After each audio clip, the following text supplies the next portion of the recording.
Louvado seja Deus. Eu agradeço ao Senhor pelo privilégio de poder compartilhar com vocês um pouquinho da palavra de Deus, apenas uma reflexão. E o Senhor me deu aqui no livro de Jeremias, no capítulo 1.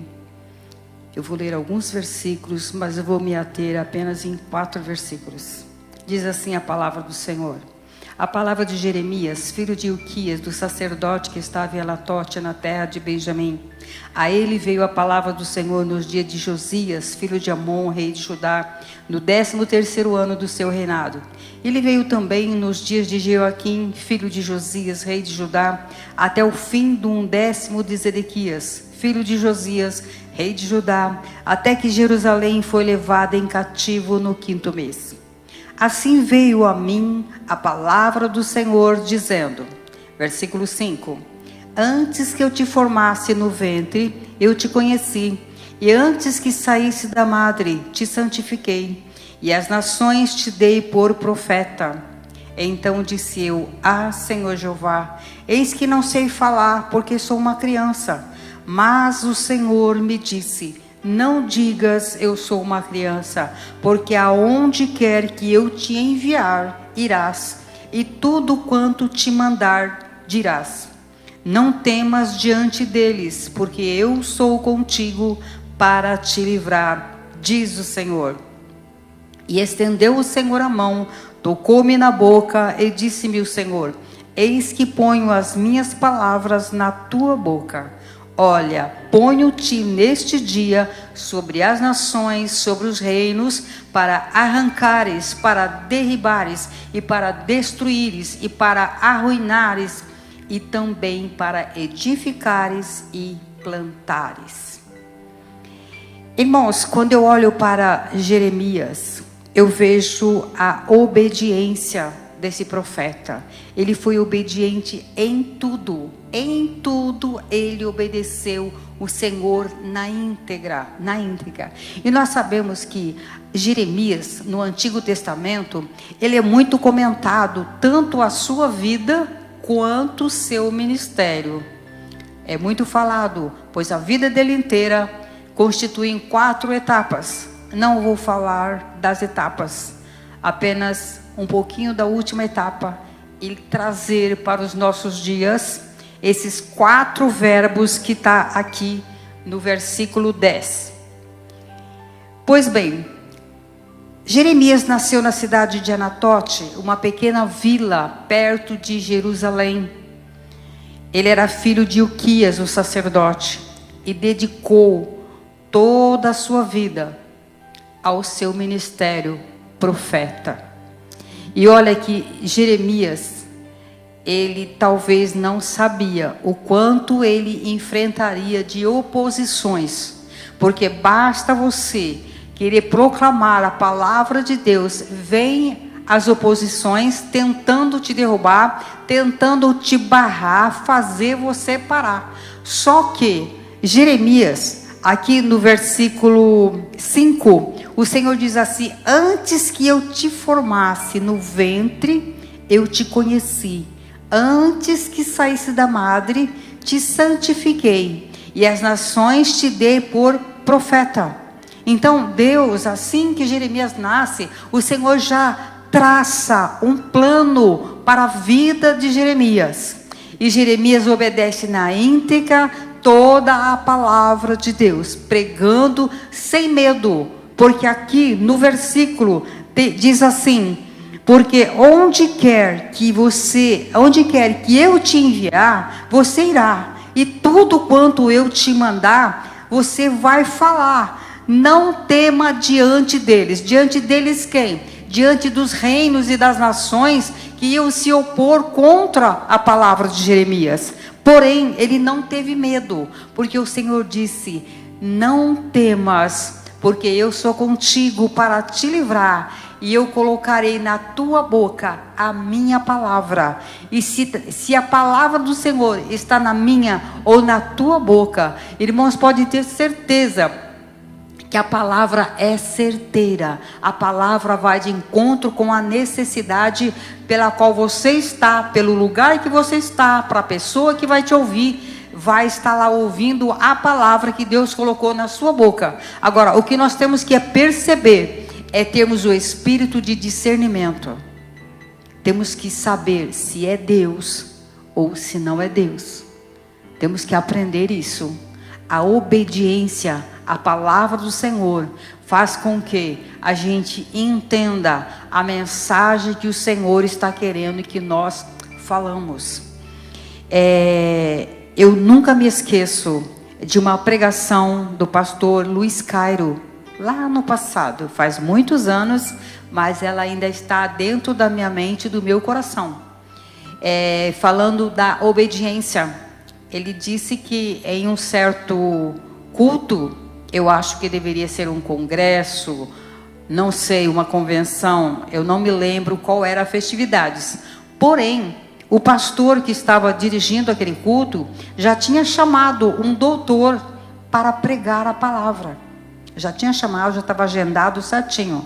Porém, quando começou o culto, o Espírito Santo disse para ele: não é ele, mas é aquele que está sentado lá no último banco, no púlpito. A palavra está com ele.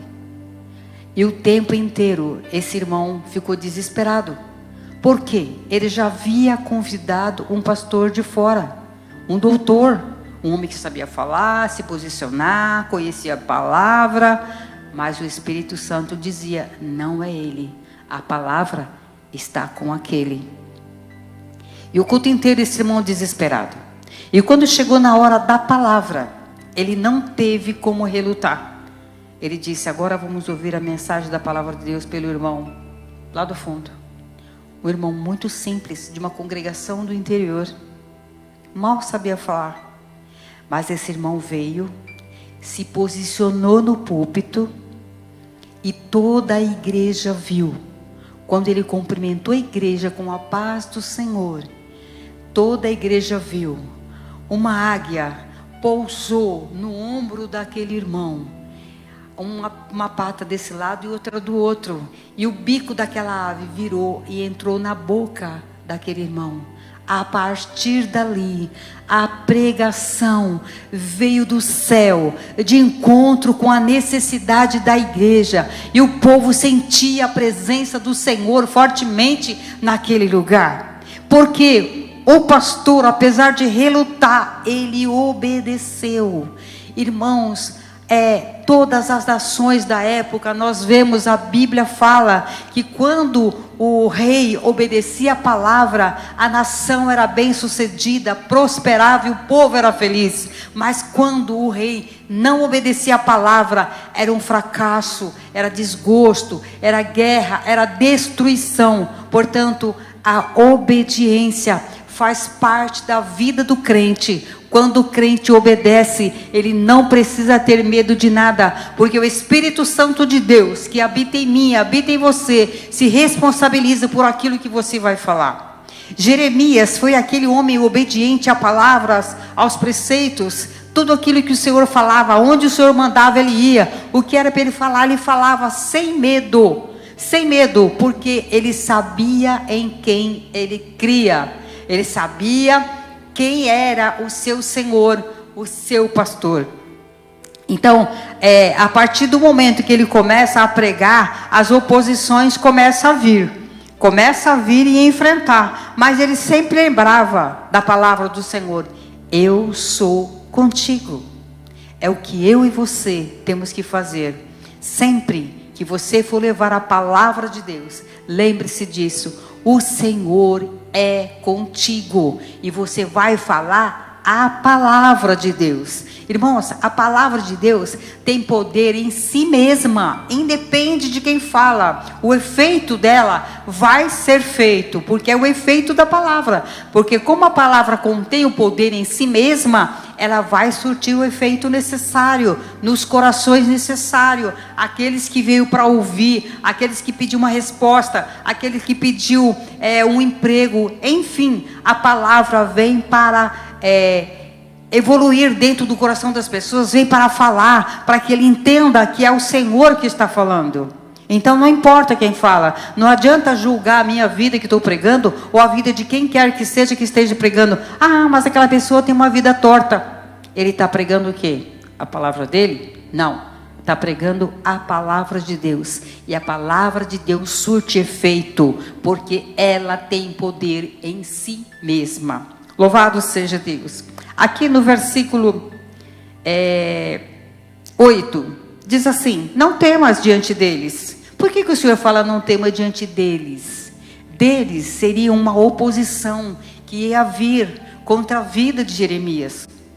Esse profeta não sofreu? Sofreu, mas Deus estava com ele no sofrimento. Deus dava forças. Deus continuava a dizer: vai, Jeremias, fala, Jeremias, fala, eu estou colocando a palavra na sua boca, não tenha medo deles, porque eu sou contigo. Se Deus é contigo, então por que você vai ter medo?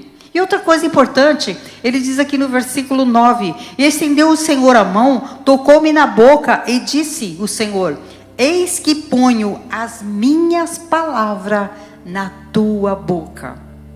A palavra de Deus na minha e na tua boca surte um efeito maravilhoso. Ela transforma, ela muda, ela cura, ela faz algo maravilhoso na vida, uma mudança radical na vida, às vezes, de pessoas que você não dava nada por aquela pessoa, nada. Sabe, muitas vezes nós olhamos para a pessoa e já julgamos com esses olhos físicos: ah, isso daí não adianta. Nós damos uma de Jonas. Lembra quando quando Deus disse para Jonas: vai para Nínive. Ele pegou o caminho ao contrário, porque eu acredito que aos olhos de Jonas, Nínive não merecia salvação, por ser um povo tão rebelde.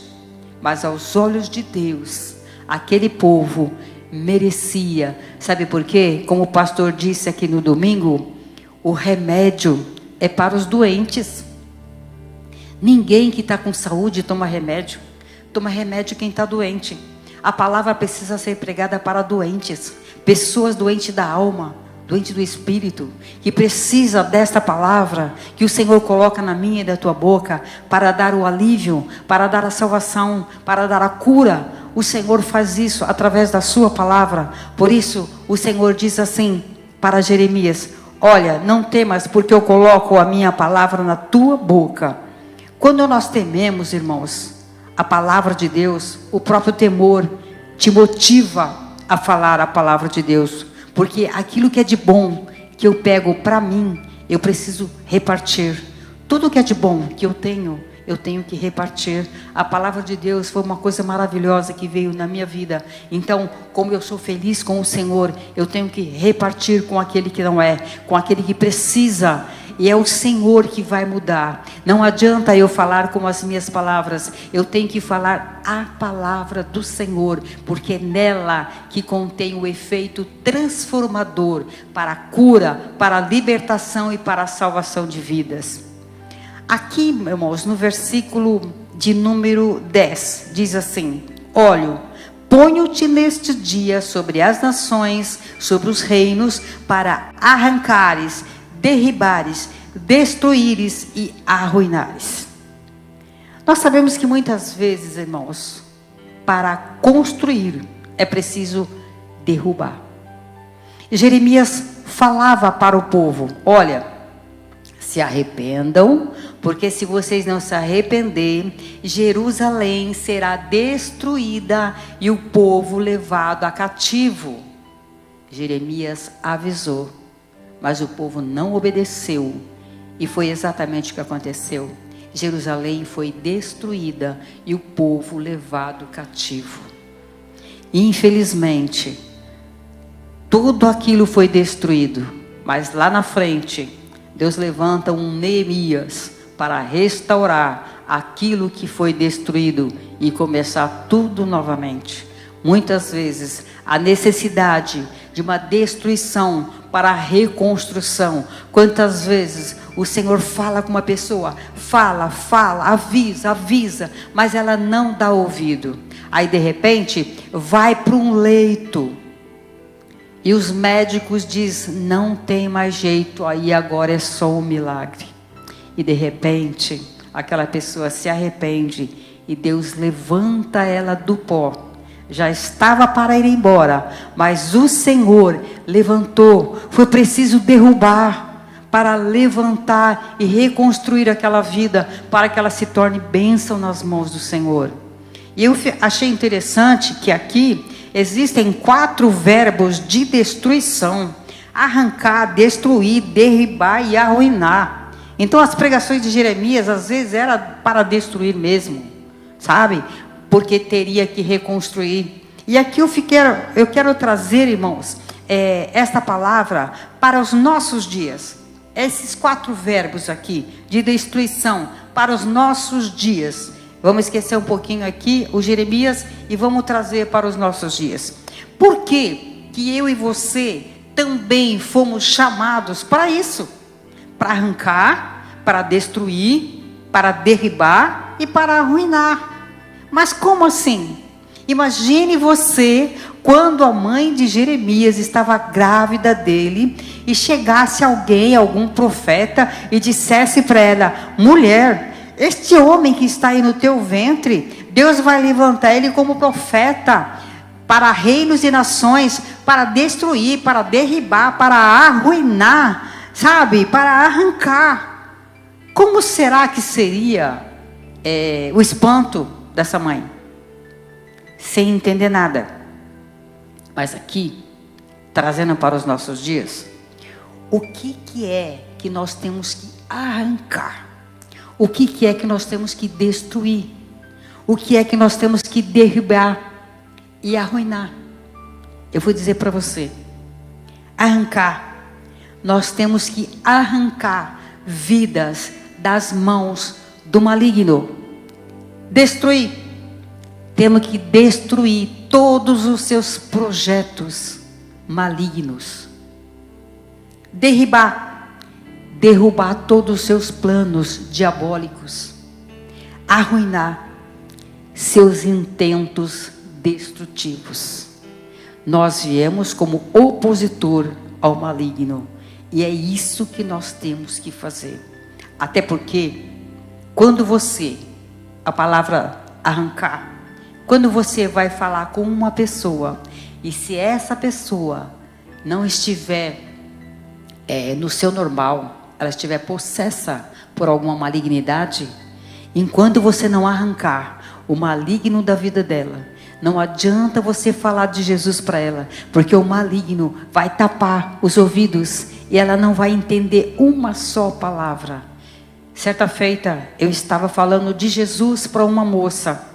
Eu estava sentada com ela e falando que Jesus perdoa. Ela estava se sentindo a pior das criaturas. Eu dizia para ela, olha, mas o Senhor Jesus vai te perdoar. O Senhor Jesus vai te limpar. É só você se arrepender de tudo isso que você está falando.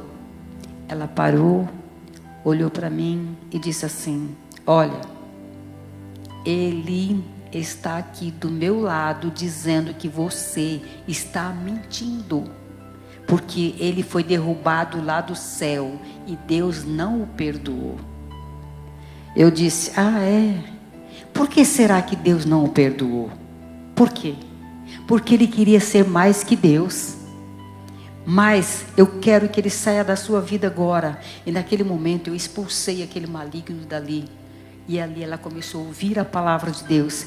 E há pouco tempo atrás eu encontrei com essa moça, essa jovem se casou, tem filho e congrega na Igreja Batista da Vila Gerte.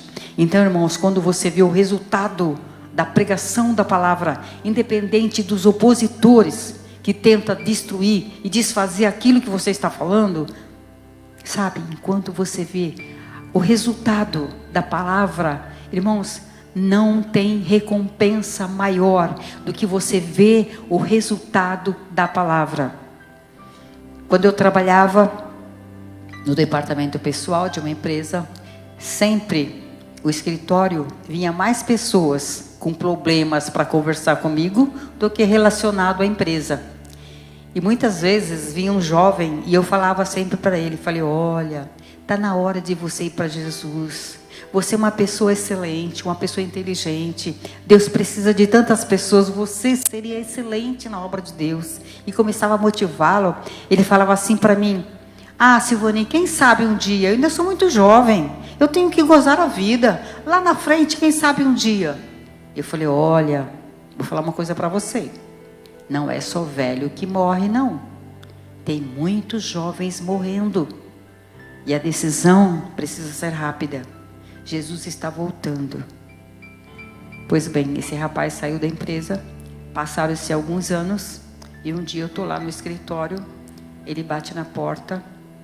Eu falo, pode entrar. Ele olha para mim com um sorriso largo e diz, a paz do Senhor, Silvani.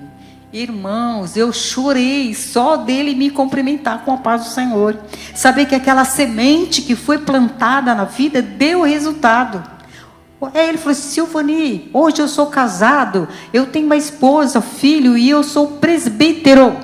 Então, irmãos, isso não tem recompensa. A recompensa nossa é isso, é ver as pessoas vindo para Jesus. Você semeia no momento certo, no tempo de Deus, a situação vai brotar. Assim como Jeremias, ele falava, e muitas vezes quando o povo obedecia, eles obedeciam a palavra do Senhor, e o Senhor fazia proezas no meio do povo, e Jeremias era conhecido em todos os lugares, por conta da sua maneira de falar, do amor de Deus, de pregar, de profetizar para as nações e reinos. Ele foi levantado para pregar para grandes nações. Não é como eu e você, que estamos aqui falando de Jesus, talvez individual, às vezes num culto de círculo de oração, né? Estamos aqui, somos pequenos, mas Deus levanta pessoas para falar com os grandes. Deus levanta, e quando os grandes recebem a palavra, a nação começa a prosperar, a vida começa a prosperar, porque a vida com Deus não existe fracasso, a vida com Deus é vida abundante, como dizem em Efésios, né? Todos nós temos vida abundante, que o Senhor faz por nós, além daquilo que pensamos e pedimos, é o que o Senhor faz por nós, quando estamos dentro da obediência da palavra do Senhor. E eu quero aqui deixar para você, algo muito importante, que o Senhor colocou no meu coração.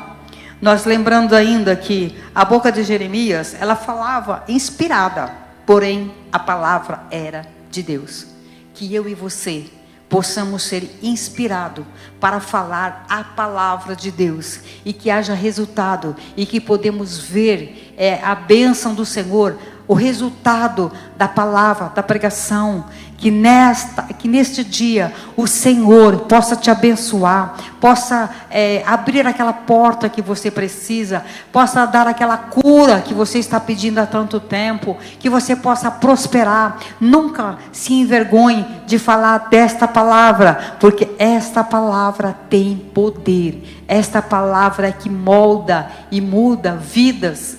E é muito importante essa mudança, porque, irmãos, não só eles que recebem a bênção da salvação, mas você recebe a bênção da recompensa, por ter obedecido, por ter falado e por Deus ter te usado.